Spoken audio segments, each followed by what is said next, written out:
দিয়ে এবারে আত্মদেব বলছেন আমি নাম রাখবো আমার সন্তানের। তখন ধুন্দুলি বলছে না না না না না, এই সন্তান আমার গর্ভ থেকে হয়েছে, আমি নিজের মতো নাম রাখবো আমার নাম অনুসারে। আমার নাম যদি হয় ধুন্দুলি, আমার এই পুত্রের নাম হবে ধুন্ধুকারী। আর সেই আত্মদেব সেই গৌমাতার গর্ভ থেকে যে সন্তান প্রসব করলো তার নাম রাখলেন গোকর্ণ। আহা, সে গোকর্ণ মহারাজ, সেই গোকর্ণ মহারাজ আস্তে আস্তে বড় হয়। আর এদিকে ধুন্ধুকারী কি হয়? ধুন্ধুকারী হয়ে যায় কপট, ধর্মহীন, নাস্তিক, বেদ শাস্ত্র মানে না, মাতা পিতাকে কষ্ট দেয়, লম্পট, চরিত্রহীন এবং অসৎ নারী সংসর্গে নিজের জীবনটাকে নষ্ট করে, নাইট ক্লাবে যায় ইত্যাদি, খেলার সঙ্গে সে জড়িত, খুব খারাপ সঙ্গ। আর এদিকে মহাপণ্ডিত হয়ে উঠলেন আমার গোকর্ণ মহারাজ। গোকর্ণ মহারাজ এমন পণ্ডিত হলেন, মাতা পিতাকে বোঝাচ্ছেন। আর এদিকে ধুন্ধুকারী কি করেন? তার মা বাবাকে পর্যন্ত প্রহার করতে মানে মারতেও পিছু পা হন না। সংক্ষেপে বলতে হচ্ছে, এমন প্রহার করতে লাগলেন ধুন্ধুকারী, সমস্ত পরিবারের তার মাতা পিতার যত ধন সম্পত্তি সেই 5 জন কপট মহিলা তাদের কাছে গিয়ে সব লুটিয়ে দিলেন। এইভাবে দিন যায়, দিন অতিক্রম হয়, হতে হতে সমস্ত কিছু নিঃস্ব হয়ে যান আত্মদেব। আর মাতাকে বলেন তোমার সোনার, তোমার গলার হার দাও, তোমার কানের খুলে দাও, তোমার বিয়েতে যেগুলো ধন রত্ন পাওয়া গেছে সবটা দাও। বলে কি করবি?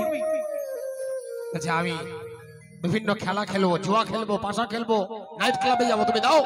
বলছে না তুই পাবি না। বলে দাও। এই বলতে বলতে নিজের মাকে প্রহার, কখনো বাবাকে গালাগালি, এই অত্যাচার সহ্য না করতে পেরে ধুন্ধুলি দেবী একটা কূপের মধ্যে নিজের জীবনটাকে আত্মাহুতি দিয়ে দিলেন। আর এইভাবে প্রতিদিন সেই রমণী কুলোটা রমণীদের কাছে যান ধুন্ধুকারী, গিয়ে আনন্দ করে এবং ফুর্তি করে, মদ্যপান করে। মদ্য বোঝেন তো, মানুষের মনটাকে পুরো বিগড়ে দেয়। কারণ এমন ভাবে তো সুতরাং কি হয় যে মদ্য পান করলে মানুষের এই মস্তিষ্ক ঠিক থাকে না। বা কাকে যে কখন কি বলে দেবে তার কোনো ঠিক নেই। সেই মহিলারা, কপট মহিলারা বলছে আরো যত ধন রত্ন আছে আমাদের দাও, এভাবে আনতে থাকে। আর আত্মদেব ব্রাহ্মণ কি করেন? চোখের জলে, নয়নের জলে ভাসেন যে এর চাইতে যদি অপুত্রক থাকতাম বরঞ্চ ভালো ছিলাম। পুত্র সন্তান হয়ে এ যা হচ্ছে, মনে হচ্ছে নরক যন্ত্রণা ভোগ করছি।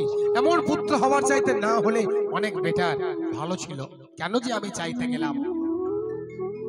যাই হোক, সেই ধুন্ধুকারীর অবস্থা কি হলো? সেই 5 জন রমণী কুলোটা মিলে তাকে বলছে তুমি চুরি করে এনেছো, নিজের মা বাবার কাছ থেকে লুণ্ঠন করে এনেছো। 5 জন মহিলা আলোচনা করতে করতে রাতের অন্ধকারে তপ্ত অঙ্গার দিয়ে, আগুন দিয়ে, চালা কাঠ দিয়ে কি করলেন? ধুন্ধুকারীর মুখে প্রবেশ করালেন। ছটপট করতে করতে করতে মারা গেল। এবং সেই রমণীগণ কি করলেন? তাকে মাটিতে পুঁতে দিলেন।